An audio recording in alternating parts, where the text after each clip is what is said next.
What's up, everybody? Welcome back to the Song Game. This week, I want to talk about something that quietly separates the super interesting and unique songs, in my opinion, from the more predictable ones. A lot of us, myself included, fall into really predictable harmonic patterns, and I mean chord progressions, and we'll kind of end up looping the same types of chord progressions and using them over and over, which is not a bad thing. I love a 1-4-5. I love certain 3-chord patterns all day long. However, when you start to stack up some songs in your repertoire, you begin to want a little bit of complexity or a little bit more interest in your chord progressions. So if that's you, buckle up. This prompt is for you. I want you to start your A section, I'm talking about your verse section, in a clear key.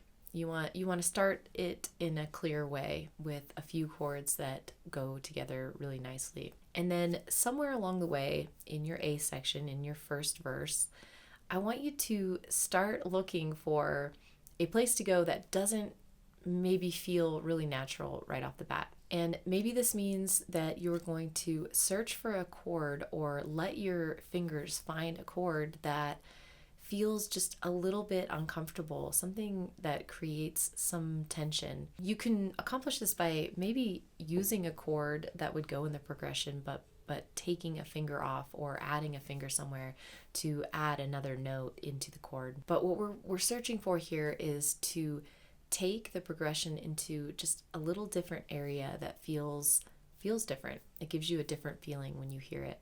Maybe you don't just stop at one surprising chord.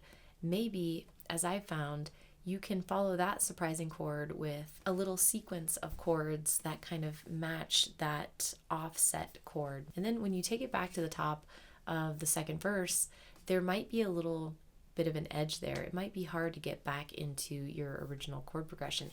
This is the goal. This is what we're looking for. A lot of us, if we kind of follow that little rabbit hole, especially in the beginning of our writing practice, we'll get a little scared that it doesn't go, and we'll kind of go back to a safer chord progression. And what I'm offering here is an opportunity to explore bridging those two chord types together using your melody. So this is kind of a two-part prompt here.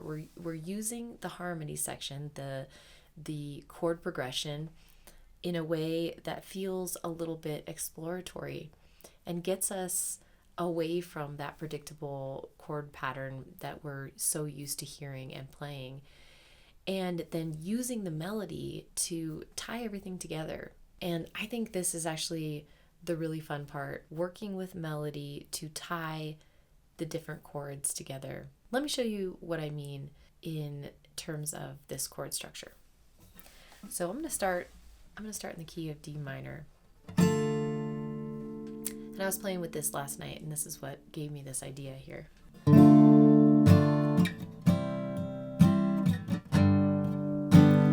it's D minor, C, and G.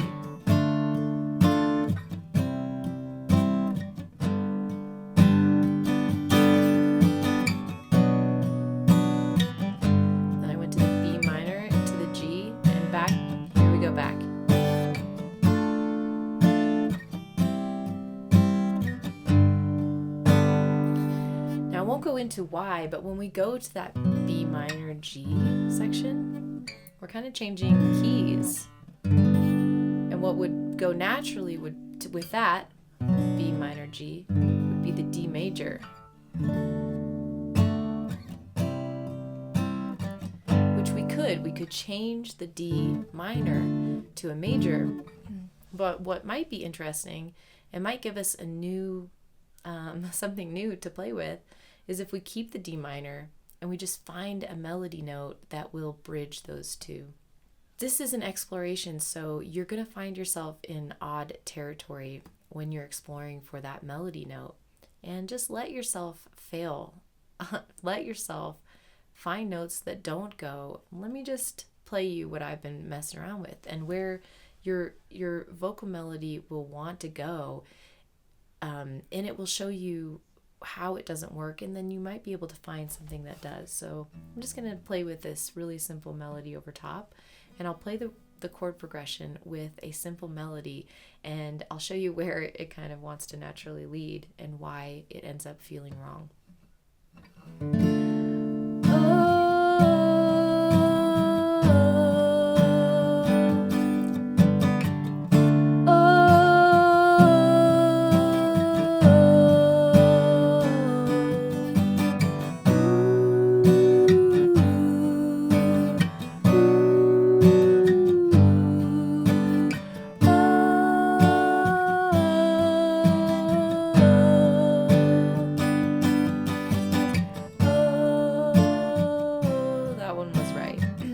First one, coming back out of this B minor to G, we're kind of changing keys, and the natural place to go from there,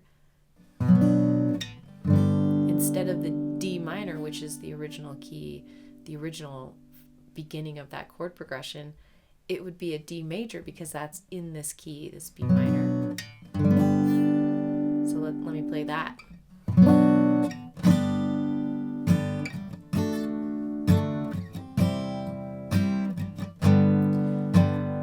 If we keep the D minor, there's B minor to G, B minor to G, and then D minor.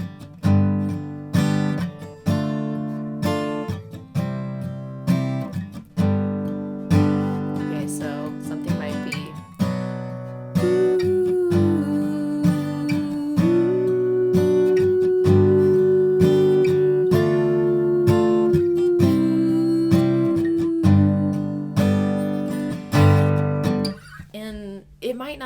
this might not be what I would end up landing on, but that's one note choice where I could drop the note from